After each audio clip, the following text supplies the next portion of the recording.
My wife, Emily, works at the same company as me. I'm in sales, and Emily works in human resources. We got close at the company's anniversary party, exchanged contacts, and started dating. I fell for her upbeat personality and her genuine smile.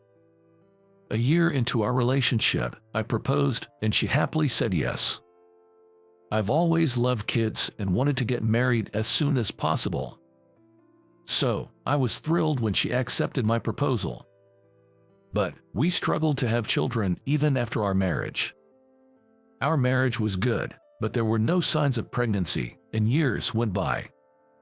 During this time, I was in charge of a major project at work, and not having kids started to bother me less. My workload increased, and I found myself coming home later each night. I come home, sleep immediately, and rush to work the next morning without breakfast. This routine became my daily life. Work was tough but fulfilling and fun.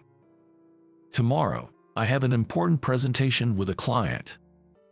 Today, I was busy with meetings and preparations when suddenly, I learned something shocking. A colleague, Mike, invited me to lunch, and we went to a diner. We sat down, ordered 2 lunches, and then he looked troubled and said, "Look at this." He showed me his phone screen. There was a picture of a man and a woman sitting opposite each other at a cafe window. To my disbelief, the woman was Emily. I couldn't believe my eyes. The man was a stranger. Emily was laughing happily. Mike said, "I followed them after spotting them. They later walked into a hotel, arms linked." I can't believe this. When I heard this, my eyes went blank. There was no mistaking it in the photo. It was definitely Emily. She was cheating. After lunch, I couldn't focus on work, haunted by the image of them. When I got home, I confronted Emily immediately. "Who's this guy? Mike told me about him today." I confronted her, thrusting the photo Mike had sent to my phone in front of her. "Let's get divorced," she said coldly. "What the hell? Were you really cheating?" I was stunned. Emily kept her head down, refusing to meet my eyes. I couldn't forgive her. So, I agreed to the divorce. I didn't ask for alimony. I realized that I might be partly to blame. I had been pressuring her about having kids, but lately, I was so wrapped up in work that I hardly paid her any attention. We hadn't even had a proper conversation in a while. I guess she got fed up with me and turned to another man. But I couldn't think of starting over with her, who had given her heart to another man. Whatever the reason, it was a betrayal. Just thinking of her with another man filled me with intense anger, palpitations, shortness of breath, and dizziness. She left the house without any excuses. The next day, I had an important presentation for the project I was handling. But my mind was full of thoughts about the divorce. And I hadn't slept well the night before. As a result, my presentation was a disaster, and I failed miserably, getting dropped from the client selection. "What happened with your presentation today? It was terrible. I'm sorry," and was removed from my role as project leader. After that, I couldn't focus on work, my mind was foggy. I even became unable to get out of bed in the morning and stopped going to work. I felt heavy, unable to do anything. I was overwhelmed with sadness and pain. I didn't care about anything anymore. Every day was a struggle. I went to see a doctor. The doctor recommended home rest, and I had to take a leave of absence from work. I tried various medications, but nothing worked, and I spent my days feeling unmotivated. After 6 months, I still couldn't bring myself to return to work, so I resigned and went back to my parents' home in the countryside, where they do farming. "You need to take it easy and rest up here. You can think about your next job when you're feeling better. You haven't been eating properly, have you? You need to get some nutrition." My parents welcomed me back. The neighbors, who I've known since childhood, were also kind to me. At first, I spent most of my time sleeping, but as I ate my mom's fresh vegetable-rich meals every day, I gradually started waking up in the mornings and began taking walks with our dog. Gradually, I started helping out with my parents' farm work. Before I knew it, a year had passed. I had learned all about farming and was considering taking over my parents' work.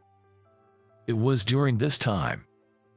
My brother and his wife, living in New York, both died in a car accident. Their 3-year-old son, now an orphan, was taken in by me as an adopted child. My 3-year-old nephew, Jake, didn't understand that his parents had passed away. "Where's mommy and daddy?"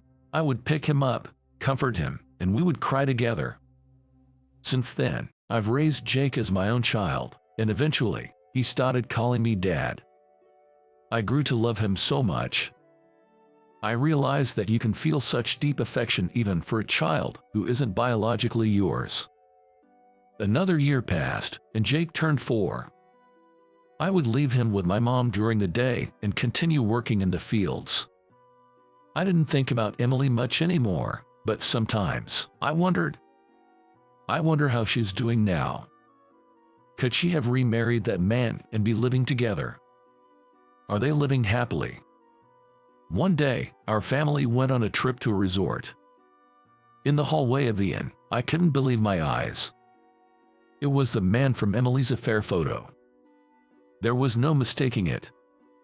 I had seen that photo on my phone countless times. But the man was with a different woman and a little girl, not Emily. What did this mean? Had he and Emily separated? I impulsively asked him, "Hey, where's Emily?" He looked surprised and told the 2 people with him to go ahead to their room before turning to me. "Excuse me, who are you, Emily?" "Oh, you mean Emily Monroe." Monroe was Emily's maiden name. "Jer, weren't you the one who remarried her?" He stared at me and then asked, "Are you Emily's ex-husband?" "Yes, I am." His expression changed suddenly. "Can we talk privately for a moment?" We decided to talk in the inn's lounge. "My name is James. I've known Emily since we were kids. We grew up together like siblings, so there's no romantic relationship between us, and definitely no romantic feelings." He said it emphatically. He insisted that the time he was in the photo with Emily, they had just met by chance and had tea together, but they did not go to a hotel. Was this man telling the truth? Then why did Mike say they went to a hotel? And why didn't Emily deny it? James continued, "Did Mike have any negative feelings towards you?" "Negative feelings? Now that I think about it, he did seem to view me as a rival." "That's right. After I was removed as project leader, it was Mike who took over as the new leader of another project. I later heard he got promoted." Could it be Mike lied about Emily cheating just to bring me down? That was shocking. I had thought of him as a colleague worthy of respect. Then, James added more. "Emily, she can't have children.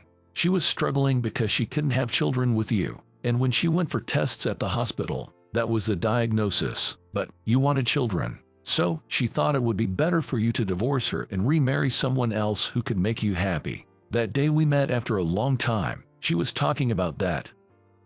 So, that's why, even when accused of cheating, she didn't make any excuses and instead initiated the divorce." So that was it. What have I done? I had misunderstood her cheating and unfairly blamed her. Indeed, I had always wanted children. But even if we couldn't have children, my love for Emily didn't change. I wanted her by my side. What's going on? If only we had talked it out properly at that time.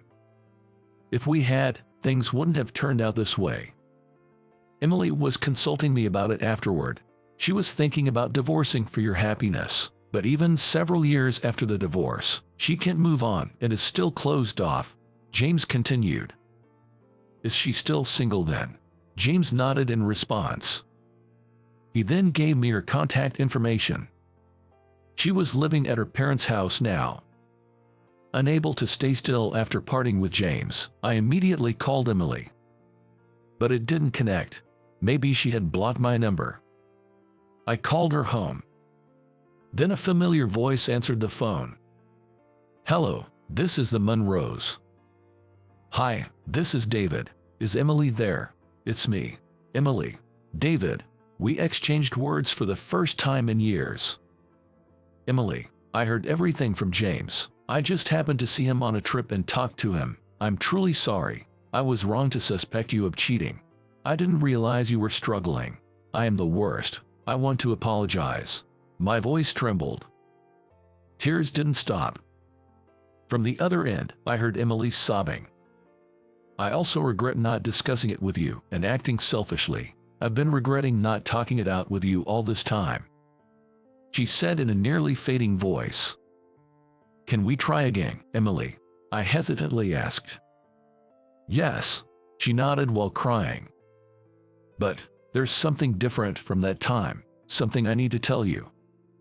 I headed to Emily's parents' house right after returning from the trip. We reunited for the first time in years and embraced each other tightly. I told her about Jake. The next day, I took her to my parents' house and introduced her to Jake. "Hello, Jake." "Hi."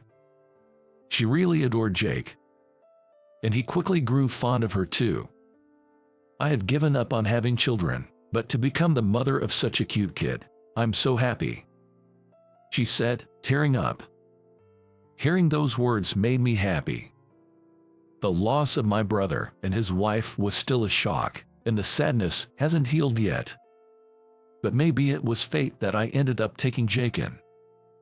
I want to raise Jake well, for the sake of my brother and his wife who have gone to heaven," I told her while hugging Emily, who was holding Jake. After that, Emily and I remarried and she moved into my parents' house. My parents welcomed her warmly. Now, we both help with my parents' farming. We're planning to rebuild our current house into a duplex soon. It feels almost like a dream that I had left the company.